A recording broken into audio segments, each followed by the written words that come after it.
Você sabe como os seres que vivem na Terra se nutrem e recebem energia. Sabemos que os animais recebem energia quando comem, mas e as algas ou outros seres que não têm boca e sistema digestivo? Por exemplo, neste artigo de Perito Animal, veremos qual é a definição de seres autótrofos e heterótrofos, as diferenças entre a nutrição autotrófica e heterotrófica e alguns exemplos para entendê-las melhor. Continue lendo o artigo para aprender mais sobre os seres que habitam nosso planeta. Também lhe pode interessar cadeia alimentar aquática, o que são seres autótrofos e heterótrofos. Antes de explicar a definição de autotrófico e heterotrófico, é muito importante saber o que é carbono. O carbono é o elemento químico da vida, capaz de se estruturar de várias maneiras e estabelecer ligações com uma infinidade de elementos químicos. Além disso, sua baixa massa o torna o elemento perfeito para a vida. Nós somos todos feitos de carbono e, de uma maneira ou de outra, precisamos retirá-lo do ambiente ao nosso redor. Tanto a palavra autótrofo como heterótrofo derivam do grego. A palavra auto significa por si só,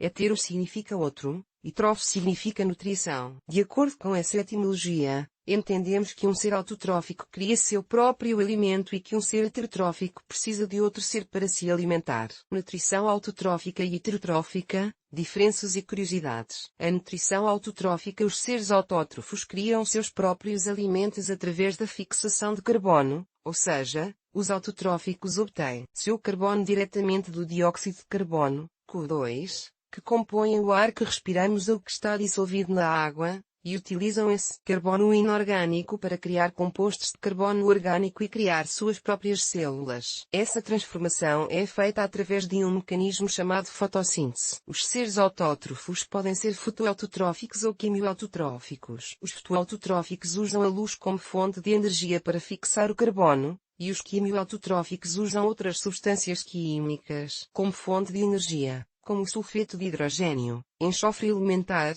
amônia e ferro ferroso. Todas as plantas e algumas bactérias, arqueias e protistas obtêm seu carbono dessa maneira. Se você quiser saber mais sobre esses organismos que acabamos de mencionar, descubra no Perito Animal a classificação dos seres vivos em 5 reinos. A fotossíntese é o processo pelo qual plantas verdes e outros organismos transformam energia luminosa em energia química. Durante a fotossíntese, a energia luminosa é capturada por uma organela chamada cloroplasto, presente nas células desses organismos, e é usada para converter água, dióxido de carbono e outros minerais em compostos orgânicos ricos em oxigênio e energia. A nutrição heterotrófica, por outro lado, seres heterótrofos obtêm seus alimentos de fontes orgânicas presentes em seu ambiente, não conseguem transformar carbono inorgânico em orgânico, proteínas, carboidratos, gorduras.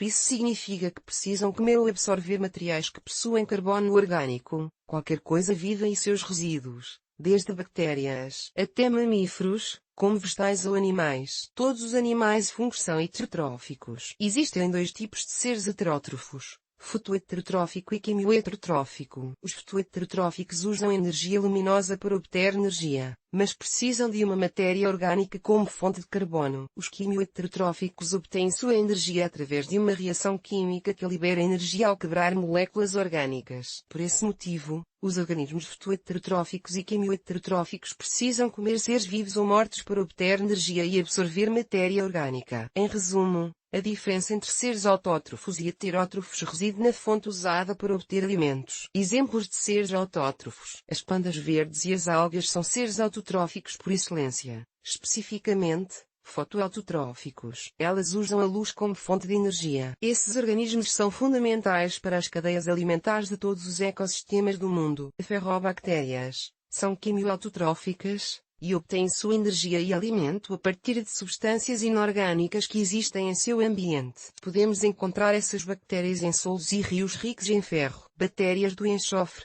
quimioautotróficas, vivem em acumulações de pirita, que é um mineral feito de enxofre, do qual se alimentam. Exemplos de seres heterótrofos: os herbívoros, onívoros e carnívoros são todos seres heterótrofos, porque se alimentam de outros animais e plantas. Fungos e protozoários absorvem carbono orgânico de seu ambiente. São quimioheterotróficos. Bactérias púrpuras não sulfurosas são fotoheterotróficas e usam ácidos orgânicos não sulfurosos para obter energia, mas o carbono é obtido da matéria orgânica. Ilobactérias Também são fotoheterotróficas e requerem fontes de carbono orgânico encontradas no solo, especialmente nas plantações de arroz. Bactérias oxidantes de manganês são seres quimioheterotróficos que usam rochas de lava para obter energia, mas dependem de seu ambiente para obter carbono orgânico. Se você quer saber mais sobre a nutrição nos seres vivos, te convidamos a descobrir outros artigos do Perito Animal, como animais carnívoros, exemplos e curiosidades ou animais herbívoros, exemplos e curiosidades. Se deseja ler mais artigos parecidos a seres autótrofos e heterótrofos, recomendamos-lhe que entre na nossa seção de curiosidades do mundo animal.